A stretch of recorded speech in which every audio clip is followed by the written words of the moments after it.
Mula sa isang plane crash na muntikan ng ikamatay ni Lebron hanggang sa paggastos niya ng milyon para tumulong sa mga tao.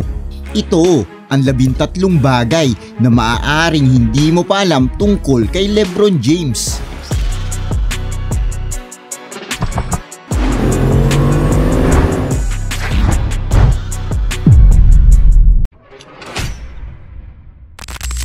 Simulan natin nang sirain ni Lebron ang buhay ng isang lalaki dahil sa isang Facebook post. Nagsimula ito sa isang dunk ni Lebron. Hindi man ito ang pinakamalupit na dunk ni Lebron, pero pagkatapos ng laro ay pinost niya ito sa kanyang Facebook. Subalit ang photographer na si Steve Mitchell na kumuha ng litrato kay Lebron ay hindi ito nagustuhan. Kadalasan nag-a-upload si Mitchell ng kanyang mga kuhang litrato online, kung saan ay maaari kang bumili ng license para magamit ito. So nung makita niya na pinost ito ni Lebron, tinawagan ni Mitchell ang kanyang abogado para idemanda si Lebron ng copyright infringement at nanghihingi ito ng $150,000 para sa mga damages. Pero si Lebron ay walang balak burahin at bayaran si Mitchell. Bakit nga naman gagawin yun ni Lebron? Siya mismo yung nasa litrato, di ba? Naisip din kasi ni Lebron na gusto lang siya perahan nito. So ang ginawa niya ay nagkontrademanda siya sa halagang $1 million. Grabe, ubos ang pera ng photographer na yun. Sabi nga kasi, don't mess with the king. Ang susunod naman natin ay marahil hindi mo alam na si Lebron ang pinakamagaling sumayaw sa NBA. Hi, I'm Alexander. I'm 6'8" and weigh 240 pounds. I like roasted whole turkeys.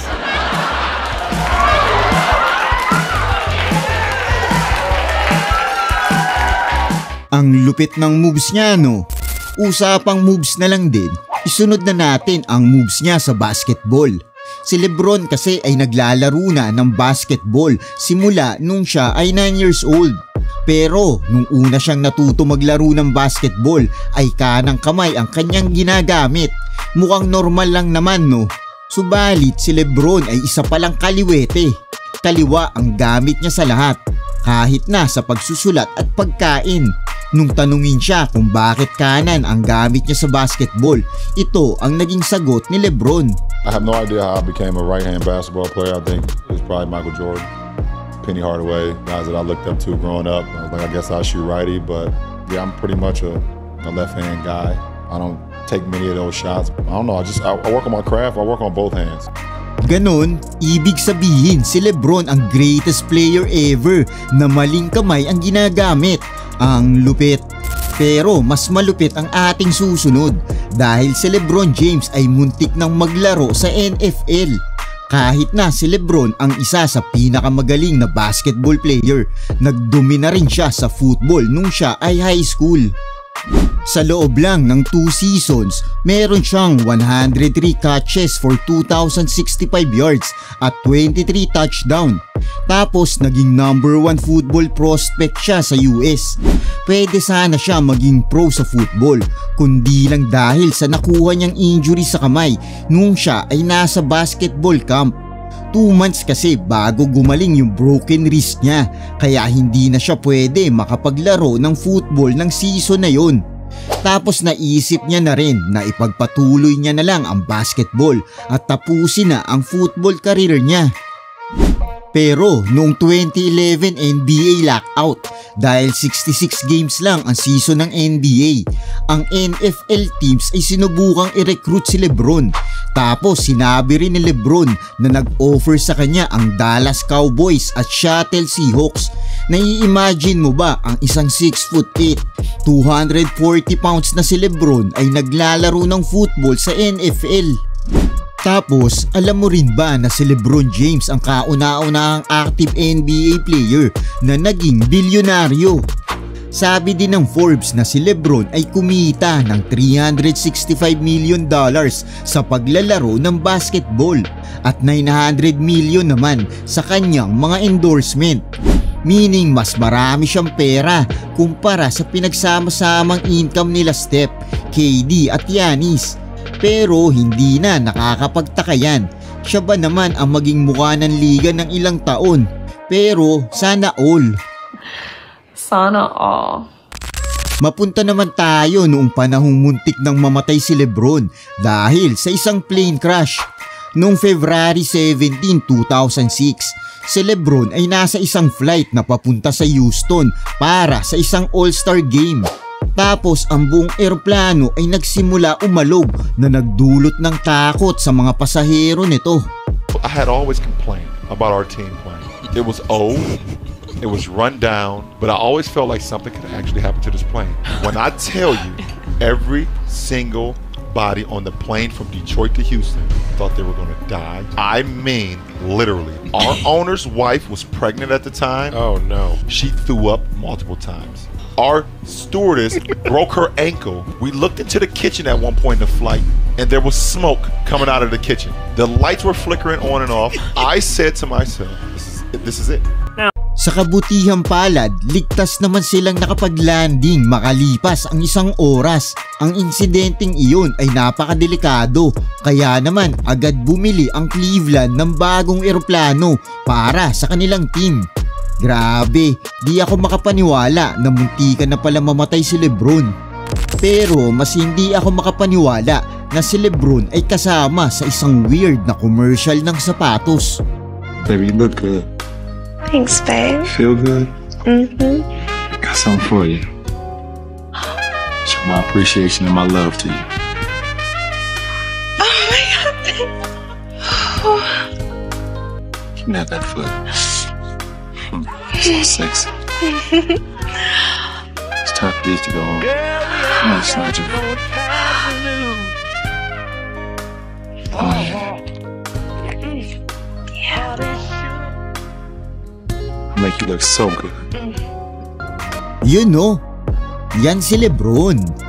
Alam mo rin ba na si Lebron ay nagsusuot ng pinaka nakakatakot na Halloween costume sa NBA? Oo, tama. Mula sa pagsusuot niya ng Pennywise the Clown hanggang sa Jason na mula sa Friday the 13th, pati na rin ang Freddy Krueger ng Nightmare on Elm Street. Talagang pinaghahandaan ni Lebron ng Halloween. Mapunta naman tayo sa biggest regret ni Lebron. Noong 2004 kasi, noong pinanganak ni Savannah ang una nilang anak ni Lebron, gusto niyang hubugin at palakihin ang batang ito para maging ang susunod na GOAT. Kaya pinangalanan niya ito ng LeBron James Jr. Kaya naman si LeBron Jr. ay nakatadhana na sumunod sa yapak ng kanyang ama.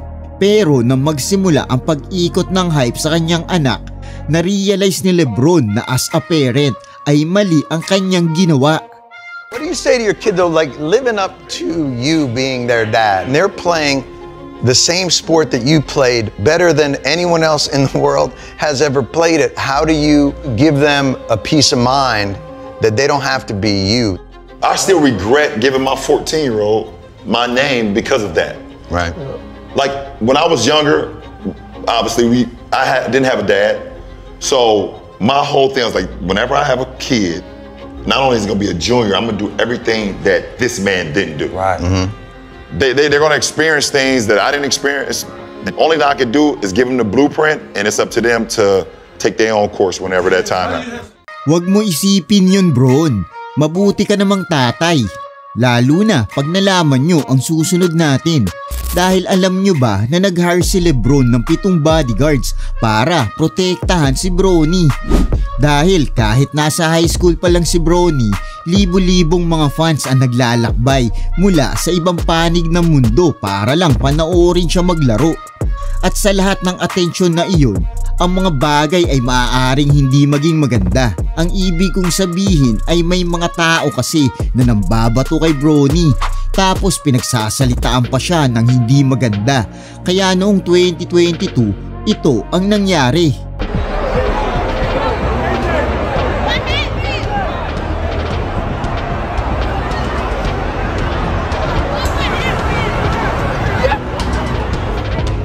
Gusto lang kasi masigurado ni Lebron na ligtas ang kanyang anak. Kaya no choice si The King kundi mag-hire ng 7 bodyguards para protektahan ang kanyang anak sa public. Naisip nyo na rin ba kung bakit malupit pa rin sa basketball si LeBron kahit lagpas na siya sa kanyang prime sa edad na 39? Well, dahil gumagastos siya ng $1.5 million bawat taon sa kanyang training, recovery at diet. Si LeBron ay gumagastos ng pera para masiguro niya na nasa kondisyon ang kanyang katawan sa paglalaro ng basketball. Siya ay merong kaparehong gym equipment tulad ng kanilang team facility. Meron din siyang 2 trainers at personal chef. Pinag-aralan niya rin ang science of sleeping para makakuha siya ng tamang tulog at lakas. Tapos syempre, wag din kakalimutan uminom ng wine bago matulog. Isunod natin noong panahong muntik nang i-trade si LeBron para kay Kobe. Noong 2007, si LeBron ay nasa best season ng kanyang career at nag-a-average siya ng 30 points per game at dinala niya ang Cubs sa kauna-unahan nilang NBA Finals. Subalit noong off-season, nakatanggap ng tawag ang Cubs mula sa Los Angeles Lakers at sinabing ang kanilang best player ay nagde-demand ng trade. At inoffer nga ng Lakers si Kobe Bryant kapalit ni LeBron James. GOAT para sa GOAT. Pero bago pa man matapos ang deal, pinahinto ito ni Kobe at sinabi niya na ayaw niya pumunta ng Cleveland. Ang ating panghuli ay nang baguhin ni LeBron ang buhay ng mga tao. Dahil alam nyo ba na gumagastos si LeBron ng milyon para pag-aralin ang mga bata? Noong 2011, nilabas ni LeBron ang I Promise program sa lugar kung saan siya lumaki, sa Akron, Ohio. Dito ay kung saan ang mga estudyante ng Akron ay nag-promise kay LeBron na gagawin nila lahat at pagbubutihin ang kanilang pag-aaral. Give to my kids and my foundation is that I was you. I sat in those classrooms. I had those nights where I was like, why me? Why us? You know, there's no way we getting out of this situation. And to get to that point where I am today, it gives those kids a broader view. Ang ganda ng program ni LeBron dahil hindi niya lang tinuturuan ang libu-libong bata sa Akron para hindi maligaw ng landas. Pinag-aaral niya rin ang mga ito sa college ng libre. Grabe, gumagastos si LeBron ng millions of dollars para sa mga bata.